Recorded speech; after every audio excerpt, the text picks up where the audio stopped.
E o Natal. O Natal é o momento culminante das bodas da humanidade com Jesus. Não é uma data na história, porque Renan asseverou que Jesus foi tão grande que não nasceu dentro do calendário. Ele dividiu a história da humanidade antes e depois dele.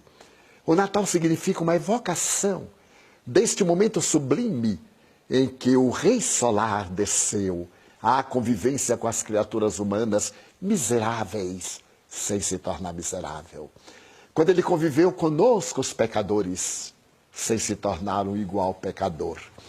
Quando ele nos ensinou a amar a luz e dizer que a pobreza era o maior dom, mas não a pobreza da miséria que leva o indivíduo ao desespero.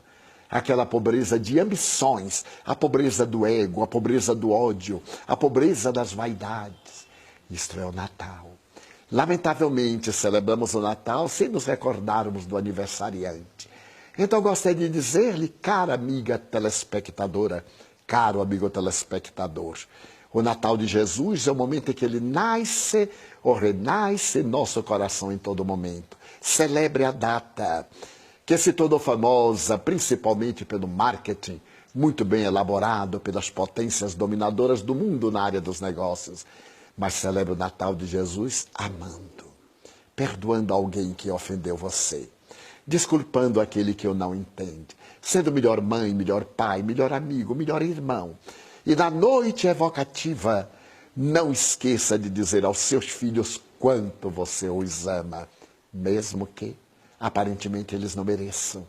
Dizer ao parceiro quanto ele é importante na sua vida e tornar-se você importante em outras vidas. Quem conhece Jesus nunca mais é o mesmo.